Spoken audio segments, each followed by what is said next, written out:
അല്ല സാറേ, അതോമാർക്ക് വെള്ളത്തിന്റെ പുറത്തറിയാണ്ട് പറ്റിയതാണ്. ഏത് നടക്കുന്ന ക്രൂരതയ്ക്ക് തെളിവായി കോട്ടയം സർക്കാർ നഴ്സിംഗ് കോളേജിലെ റാഗിങ്ങിന്റെ ദൃശ്യങ്ങൾ. ഹോസ്റ്റലിൽ പരാതിക്കാരന്റെ കൈയും കാലും കെട്ടിയിട്ട് കോമ്പസ് കൊണ്ട് ശരീരത്തിൽ കുത്തി മുറിവുകളിൽ ലോഷൻ ഒഴിക്കുന്നതാണ് ദൃശ്യങ്ങളിൽ. പക്ഷെ സാധാരണക്കാരൻ ഇവന് 2 ഇടി കിട്ടണമെന്ന് ആഗ്രഹിക്കും. അടിയന്തരമായിട്ട് റിപ്പോർട്ട് വിദ്യാഭ്യാസ ഡയറക്ടറോട് ആവശ്യപ്പെട്ടിട്ടുണ്ട്.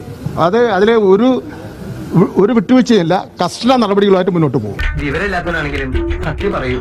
പുറത്തു പറയാൻ വിഷമമുണ്ട്, എങ്കിലും പറയാതിരിക്കാൻ നിവർത്തിയില്ല.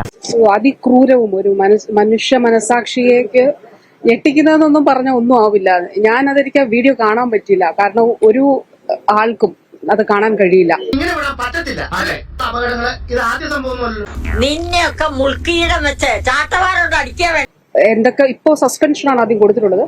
പക്ഷെ തീർച്ചയായിട്ടും അതിന്റെ തുടർച്ചയായിട്ടുള്ള നടപടികൾ സ്വീകരിച്ച് അതിൽ പരമാവധി മെഡിക്കൽ വിദ്യാഭ്യാസ വകുപ്പിന് ചെയ്യാൻ കഴിയുന്നത് ചെയ്യും എന്നുള്ളതാണ്. അപ്പൊ തീർച്ചയായിട്ടും പരമാവധി നടപടികൾ അത് പുറത്താക്കുന്നതിന് വേണ്ടിയിട്ടുള്ള എന്തൊക്കെ നിയമപരമായിട്ടുള്ള തൂക്കിയല്ലോ നാഥാ.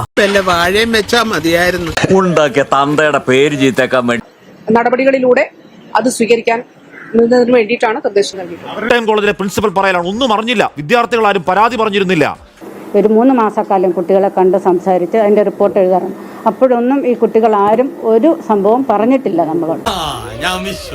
ഇപ്പോൾ കിട്ടിയ പ്രധാനപ്പെട്ട വാർത്തയിലേക്ക്. കോട്ടയത്ത് നടന്ന നഴ്സിംഗ് കോളേജ് റാഗിങ്ങിൽ പ്രിൻസിപ്പലിനെയും അസിസ്റ്റന്റ് പ്രൊഫസറെയും സസ്പെൻഡ് ചെയ്തിട്ടുണ്ട്.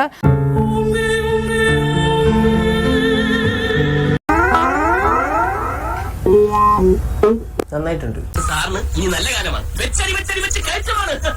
ഇനി അങ്ങോട്ട് സുഖമാ.